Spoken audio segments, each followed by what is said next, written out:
अस्सलाम वालेकुम दोस्तों, मैं मोहम्मद ज़ीशान हूं और आप मेरा फेसबुक और यूट्यूब चैनल देख रहे हैं। दोस्तों, इस्लामाबाद को लॉकडाउन कर दिया गया है पाकिस्तानी गवर्नमेंट की तरफ से, क्योंकि वहां इस वक्त मेडिएशन चल रही है और इज़राइल, अमेरिका और ईरान के दरमियान जो निगोसिएशन है वो पाकिस्तान के अंदर, इस्लामाबाद के अंदर हो रही है। अब इसके साथ साथ इज़राइल और पाकिस्तान के रिलेशंस तो हैं नहीं, डिप्लोमेटिक चैनल तो है नहीं, तो इज़राइल तो इस निगोसिएशन में शामिल हो ही नहीं सकता टेक्निकली। अब दूसरी तरफ अगर हम बात करें अमेरिका की और ईरान की, तो वो हो सकता है कि उनके दरमियान जो डिप्लोमेटिक चैनल जो हमारा पाकिस्तान उसके अंदर बना हुआ है, उसमें इज़राइल को थ्रू अमेरिका के ये सब कुछ किया जा रहा। लेकिन एक चीज़ जो सबसे इम्पॉर्टेंट है वो ये है कि एक ट्वीट किया गया है हमारे डिफेंस मिनिस्टर की तरफ से, ख्वाजा आसिफ की तरफ से, और उसमें उन्होंने इज़राइल को एक कैंसर कहा है। और उसके बाद थोड़ी ही देर बाद उस जो ट्वीट है उसको डिलीट कर दिया गया था ख्वाजा आसिफ की तरफ से। अब ये मामला है क्या, बेसिकली ये मामला किस तरफ जाएगा, और ये जो निगोसिएशन चल रही है इसमें जो इज़राइल है उसका क्या रोल होगा, और अमेरिका और ईरान के दरमियान क्या ये निगोसिएशन लॉन्ग टर्म के लिए चली जाएंगी, या ये एक वक्ती या 10-12 दिन 15 दिन का एक निगोसिएशन प्लान है। ये सारी चीज़ें हम आपको इस वीडियो के अंदर डिस्कस करके बताएंगे। लेकिन उससे पहले अगर आपने अभी तक हमारे चैनल को सब्सक्राइब नहीं किया तो हमारे चैनल को सब्सक्राइब कीजिए और बेल आइकन पर लाजमी क्लिक कीजिए। दोस्तों, एक ट्वीट किया जाता है ख्वाजा आसिफ की तरफ से, और उस ट्वीट के अंदर ख्वाजा आसिफ ये कहते हैं कि जो इज़राइल है वो दुनिया के लिए एक कैंसर है और हमारे उनके साथ अच्छे ताल्लुकात नहीं हैं, इनफैक्ट उनके साथ ताल्लुकात ही नहीं हैं और ये जहन्नुम में जाएंगे, इस तरह की ट्वीट की गई। अब दूसरी तरफ यहाँ पे इस्लामाबाद के अंदर एक निगोसिएशन चल रही है और पाकिस्तान एज अ मेडिएटर वहाँ पे काम कर रहा है। तो जैसे ही ट्वीट किया गया उसके थोड़ी ही देर बाद उस ट्वीट को डिलीट कर दिया गया। हो सकता है कि बड़े लोगों की तरफ से प्रेशर डाला गया हो कि भाई हम तो यहाँ पे मेडिएटर हैं, हम तो यहाँ पे पाकिस्तान जो है वो एक रोल प्ले कर रहा है और उसमें भी आपने क्या कौन सा लुच तोल दिया है। तो उसमें हो सकता है कि उन पर प्रेशर डाल के कर दिया गया हो, डिलीट करवा दिया गया हो। दूसरी तरफ जब इज़राइल को ये पता चला कि पाकिस्तान से ट्वीट किया गया है तो वो भी चुप नहीं बैठे। पहले ये होता था कि ना पाकिस्तान की तरफ से इज़राइल का कोई बयान आता था, कोई उनका इस तरह की चीज़ जो है वो मीडिया पे चल सकती थी, कुछ भी नहीं था आज से कोई 2-3 साल पहले की अगर हम बात करें तो।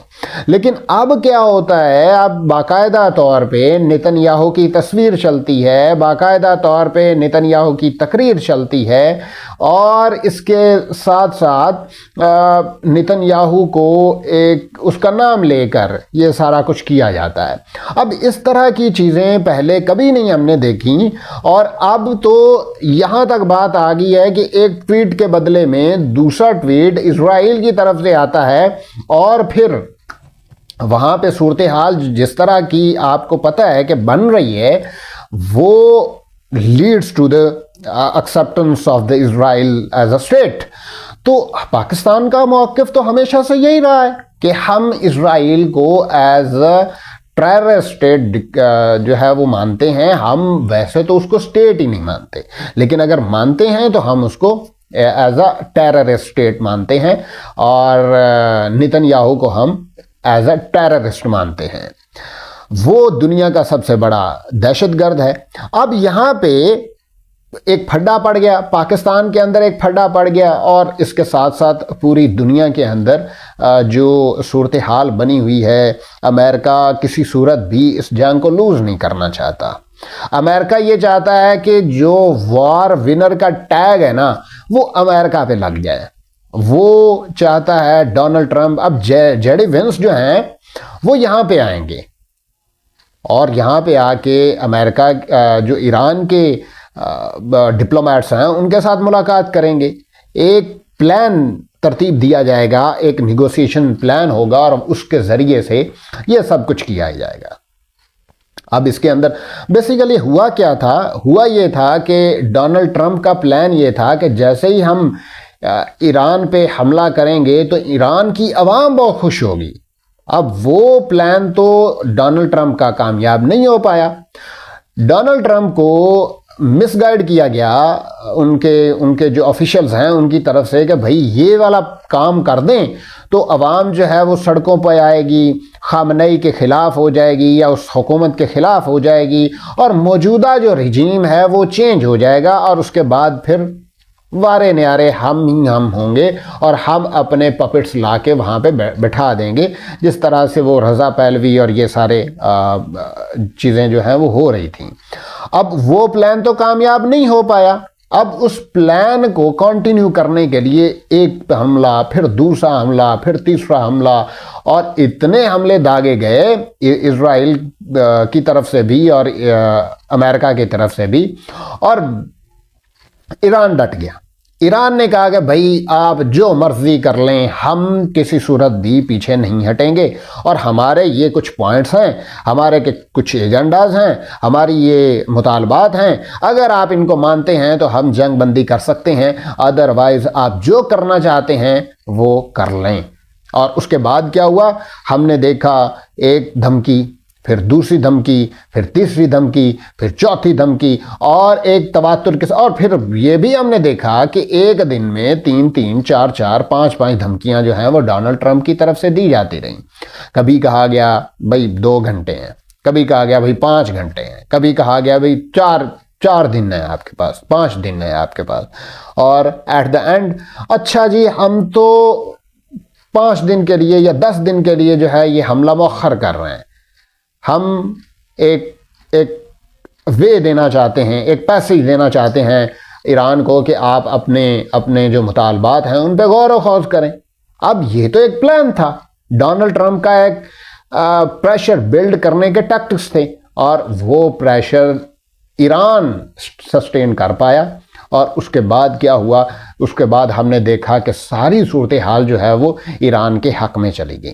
अब फ़ायदा किसको हुआ, फ़ायदा डेफिनेटली ईरान को हुआ। वजह क्या थी, क्योंकि वो सस्टेन कर पाए। आबनाए हरमज़ को उन्होंने कंट्रोल कर लिया, दूसरे मुतालबात उन्होंने मान लिए, लेकिन अपने मुतालबात रखने के साथ साथ उन्होंने कहा चलें भाई आप जहाज़ गुजारना चाहते हैं, फलां 2 जहाज़ 3 जहाज़ टैक्स पे करें, आप जा सकते हैं, फलां मुल्क टैक्स पे करे चला जाए, फलां मुल्क टैक्स पे करे चला जाए, पाकिस्तान के जहाज़ ठीक है। अब ये मामला जिस तरह से तवातुर के साथ आगे बढ़ रहे थे, डोनाल्ड ट्रंप जो हैं वो फ्रस्ट्रेट हो रहे थे तो भाई क्या हो गया है, मेरा मुल्क मेरे खिलाफ हो गया है, मेरे मुल्क के अवाम मेरे खिलाफ हो गई है, यहाँ पे नो किंग का साइन और नो किंग का एक स्लोगन उठा के अवाम सड़कों पे निकल आई है और 50 की 50 स्टेट में लोग बाहर निकल आए हैं और मेरे खिलाफ नारेबाजी हो रही है, तो मेरे लिए तो बड़ा मुश्किल हो जाएगा। और फिर वो प्रेशर जो पब्लिक की तरफ से था, अमेरिकन पब्लिक की तरफ से था, वो डोनाल्ड ट्रंप सस्टेन नहीं कर पाए और एट द एंड उनको टेबल टॉक करना पड़ी और वो रजामंद हो गए। खुद ही ट्वीट किया कि भाई हम तो यहाँ पे आके अपने मुतालबात जो हैं वो उनको पीछे रख रहे हैं और जो कुछ भी चल रहा है उसमें हम नेगोशिएशन की तरफ जा रहे हैं और उसमें पाकिस्तान का बड़ा अहम रोल है, हाफिज आसिम मुनीर का बड़ा अहम रोल है। खैर, अब ये जंग तो एक तरफ रहेगी। जंग किसकी थी? मिडल ईस्ट के अंदर कौन लड़ रहा था? ईरान और अमेरिका लड़ रहे थे और साथ में इजराइल लड़ रहा था। महंगाई किसकी होगी है? पाकिस्तान की होगी है भाई।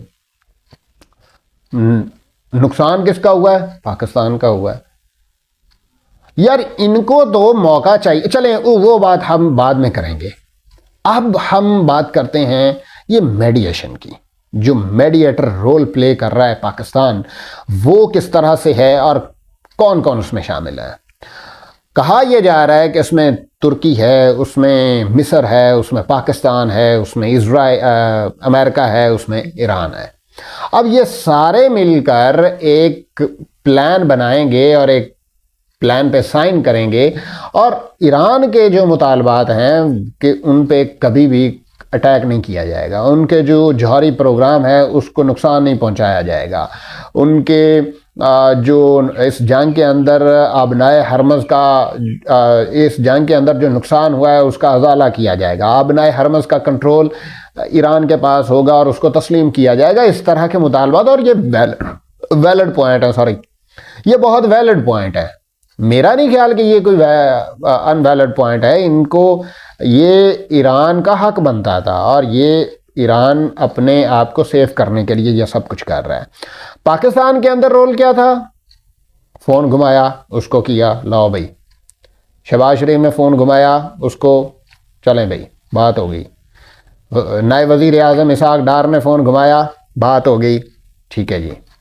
अब इस तरह की चीज़ें पाकिस्तान के अंदर, मैं अप्रिशिएट करता हूँ गवर्नमेंट ऑफ पाकिस्तान को कि उनके ज़रिए से ये मेडिएशन हो रही है और पाकिस्तान उसमें बहुत इम्पॉर्टेंट रोल प्ले कर रहा है।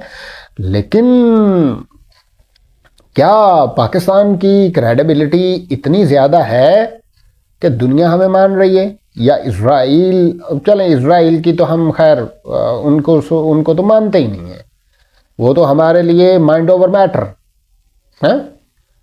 तो अब मामलात जो हैं वो किस तरफ जाएंगे?